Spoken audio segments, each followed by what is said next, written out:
Hello everyone, this is Tiam from Iran. I'm in the city of Rasht in north of Iran near.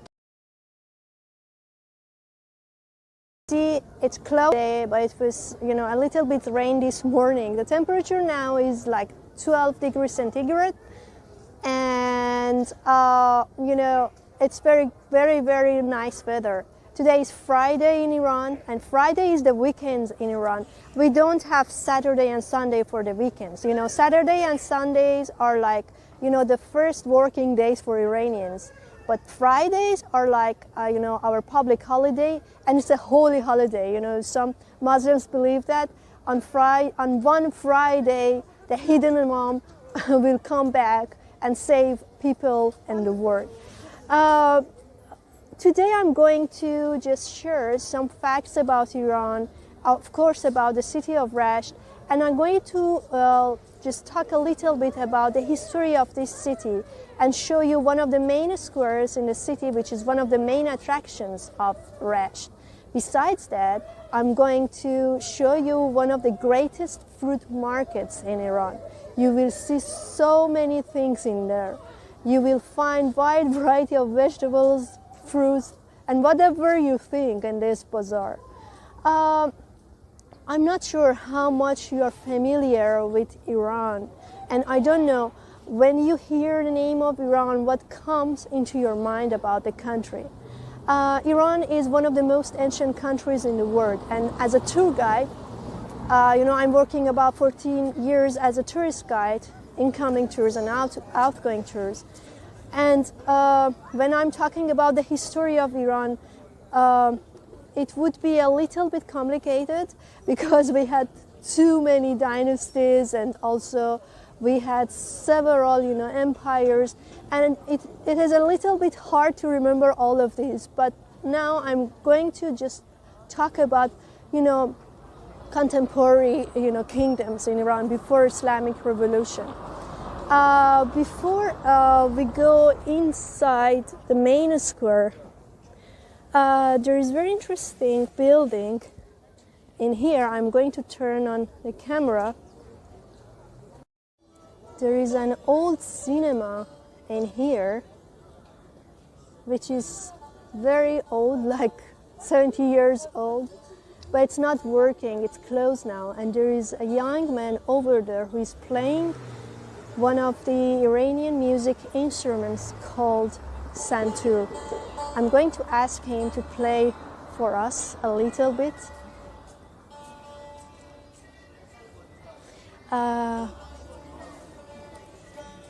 So he's just tuning his instrument.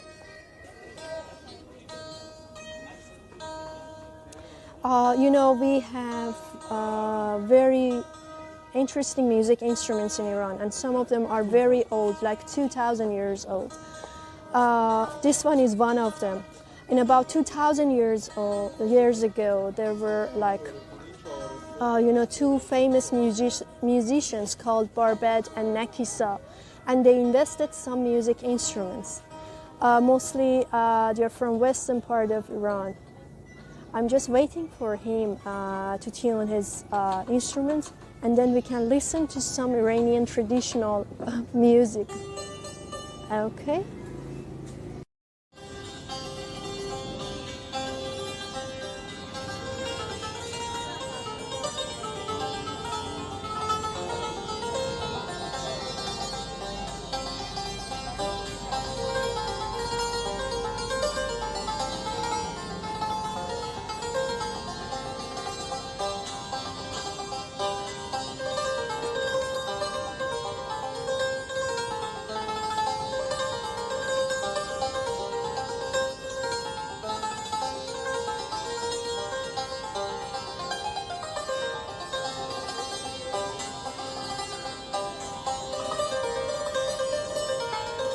As you see, he's playing with two sticks on the strings.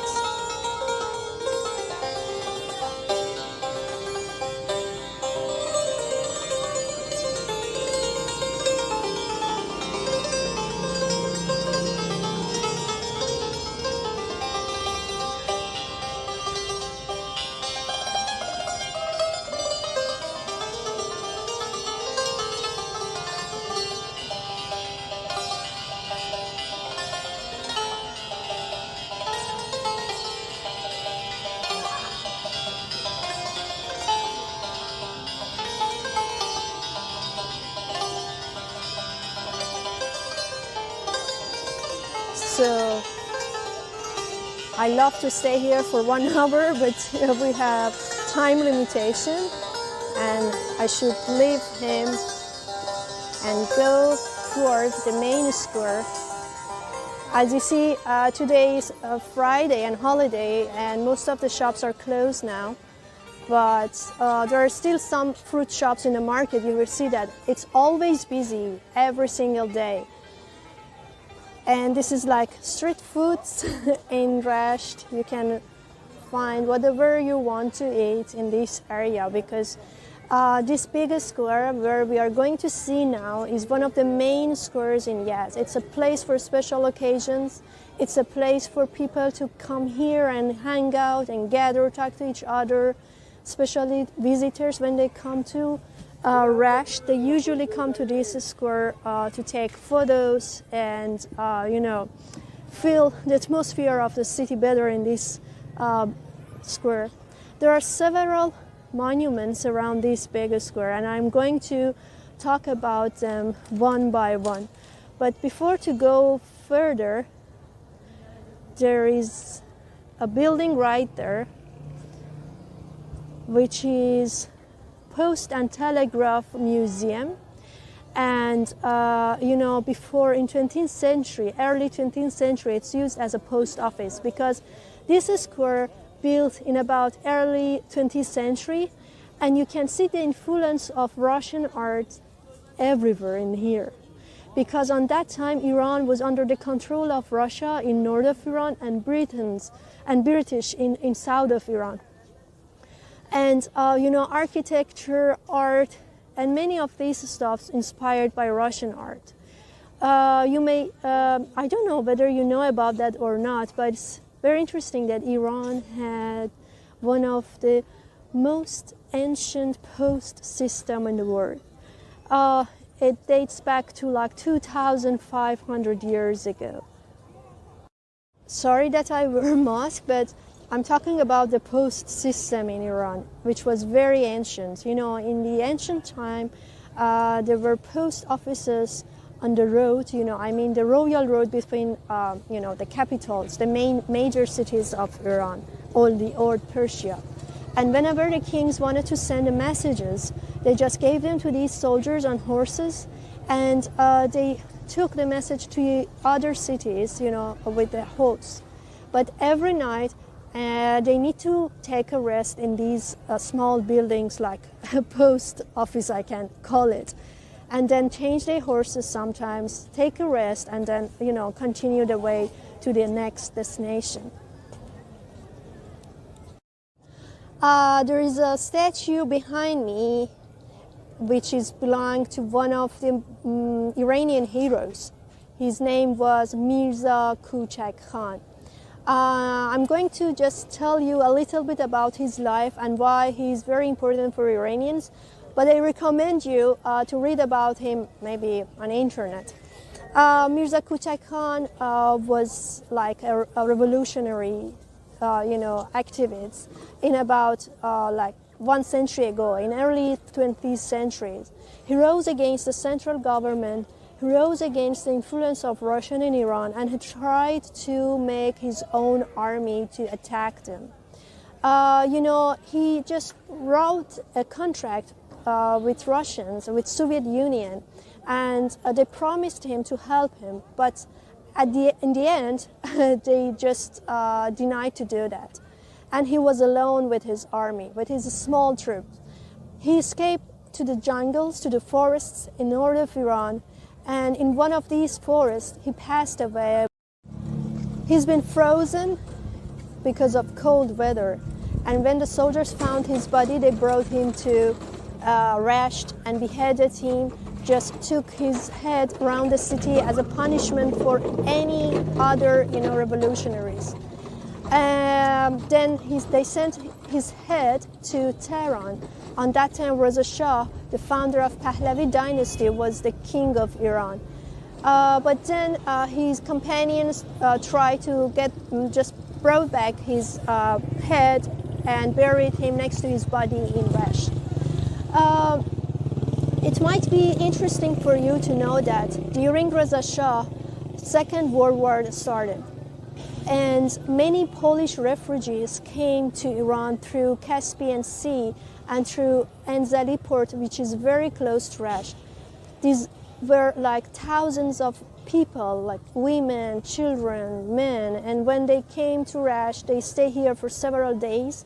They quarantined them, and by the order of Reza Shah, these people sent to other cities, major cities like Tehran, Isfahan, and Shiraz. Especially Isfahan and Tehran, because many Armenian Christians live there, and they sent them to their like churches, you know, and cathedrals.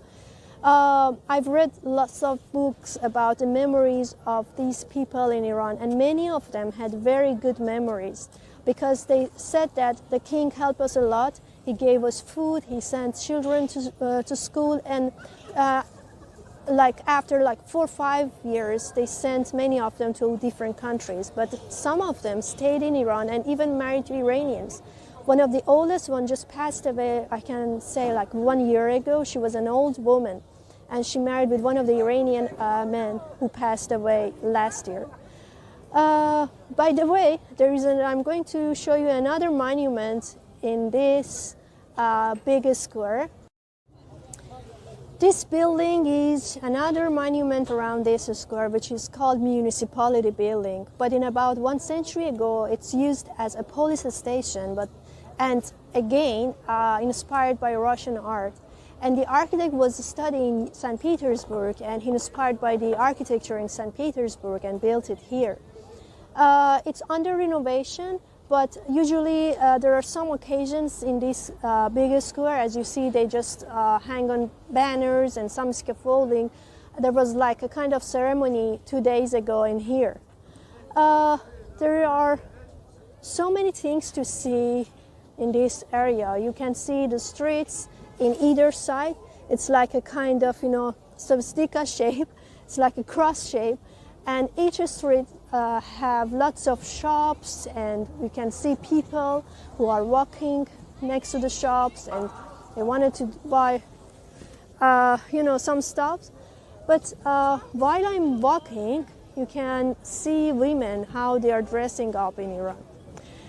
When you come to Iran, you will find women with long tunics, with scarf, because it's a law to have a scarf and cover your body as a woman in public areas. It's a law, but for tourists, it's not that strict. Even you can wear like short t-shirt, you can have like scarf, small scarf to just cover your hair, but your shirt should be long sleeve. In private life, women don't need to wear, that much. It depends on your religious background or your family background. Because in our private life, we can wear whatever we want. We have mixed parties with men, women and men dance together. There is another fact, Iranian fact, it's a part of our culture actually, which is called taruf. As a tourist, as a foreigner guest, if you come to Iran, it would be a bit complicated for you. But it's not that much. Let me tell you about that. For example, when you go for shopping or when you take a taxi, maybe the taxi driver tell you, okay, you don't need to pay. But it doesn't really mean that you don't need to pay. You have to pay, but it's a motorbike. You have to pay, but it's kind of, a way to show his respect to you. But on the other hand, sometimes people may tell you that, please come to my house. They wanted to invite you to their house to serve you a meal. It's from the bottom of their heart. It's not taruf. As I said, it's a bit complicated to distinguish them.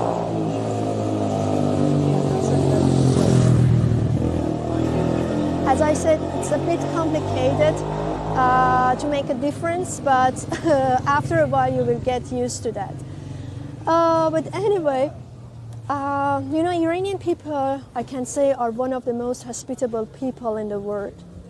They love guests, and they believe that guest is a gift from God. When you come here as a tourist, you will see it. you will see that they act you and treat you like a celebrity, and they wanted to, like, come to you, take pictures with you, invite you to their house, because you're a guest from God. Come and see it. Okay, we are about to see the fruit market, but before going to any market, we should have money. I'm going to talk a little bit about the currency in Iran, because we use two different currencies. The value is not different, but the term we use for each is different. We use rial and we use tuman. Let me show you one of the notes in here.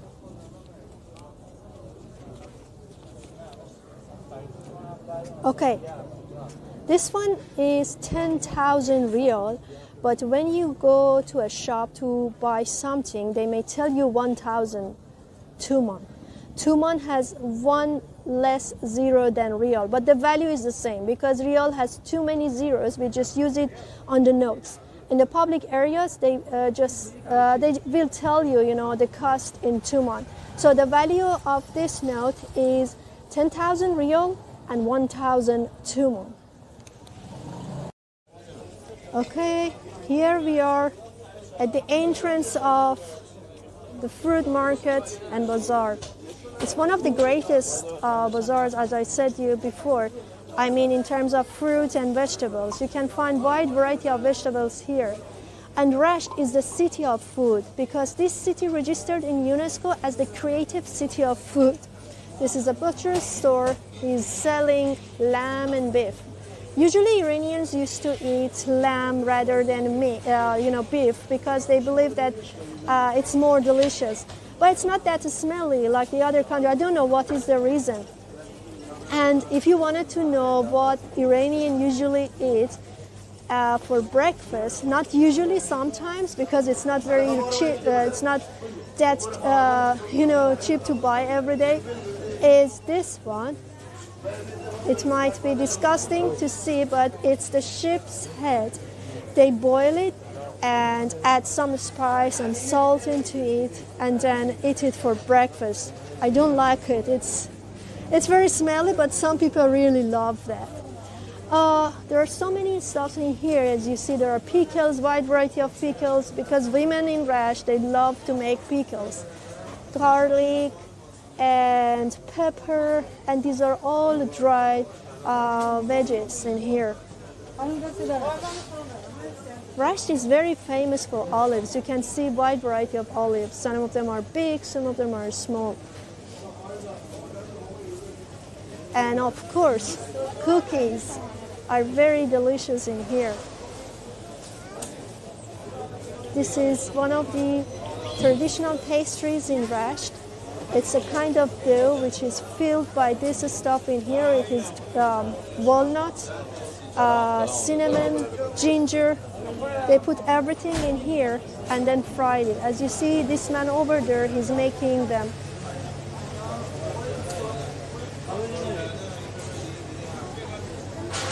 So, Iran is famous for pomegranate as well, and now it's the season for pomegranate. Pomegranate is originally from Iran, and it's the symbol of love in a country. You can find the most delicious pomegranates in the world in Iran.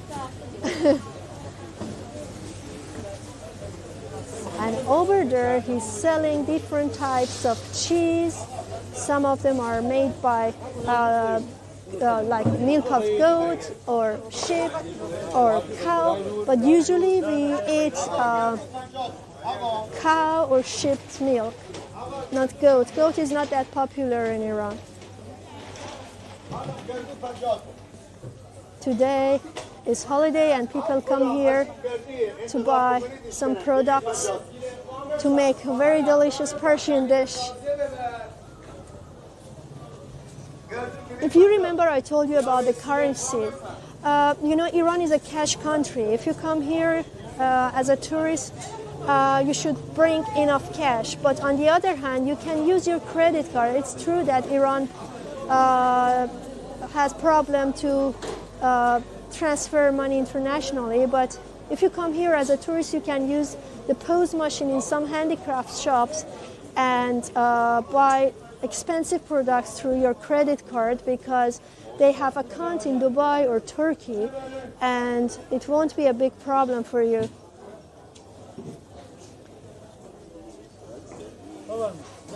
So I'm going a bit closer to this shop to see how they are making this kind of pastry from Rasht. You see how they fill it?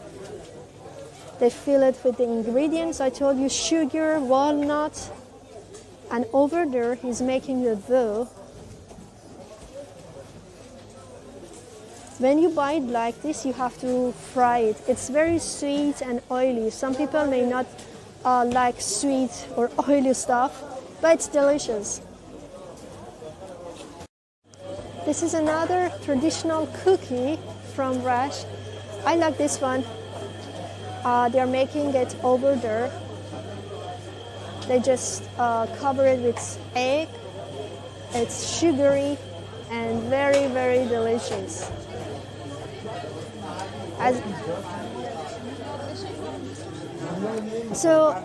You know, in each market, in each bazaar, in something like this in Iran, each corridor allocated for different products. For example, right now I'm in the part of like vegetable and fruit, but then I'm going to show you fish market just a little bit further.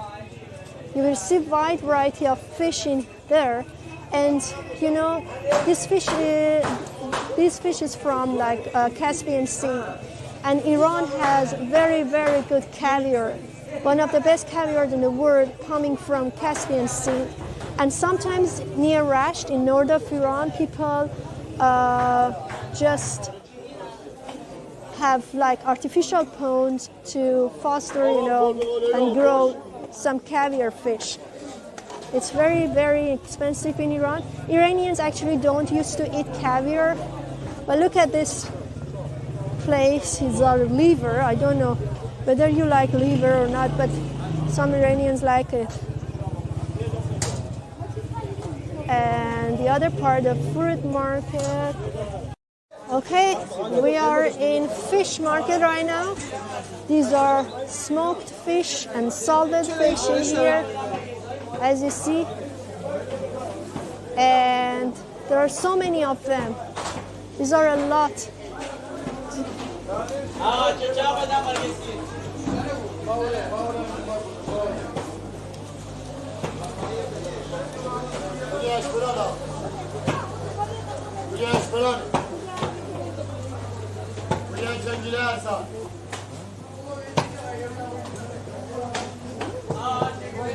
You see, all these people are working to clean fish for the customers.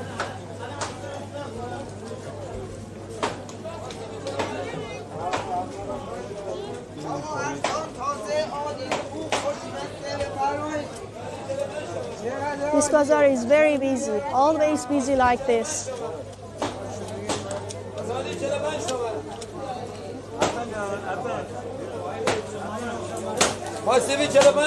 I'm getting out of bazaar right now, just a bit further.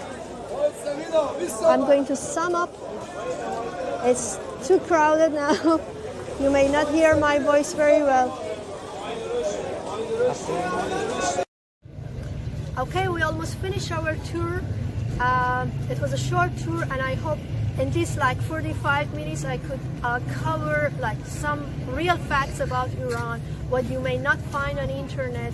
Maybe I change your perception about the country, and I hope one day you come to Iran. I should tell you that getting visa is not very difficult, contrary to what many people think. Iran is very safe to travel. I'm working as a guide for about 14 years and never had any single problem across the country, even in border areas. Hope to see you one day in here and really enjoy to share these facts with you. Have a good day. Bye.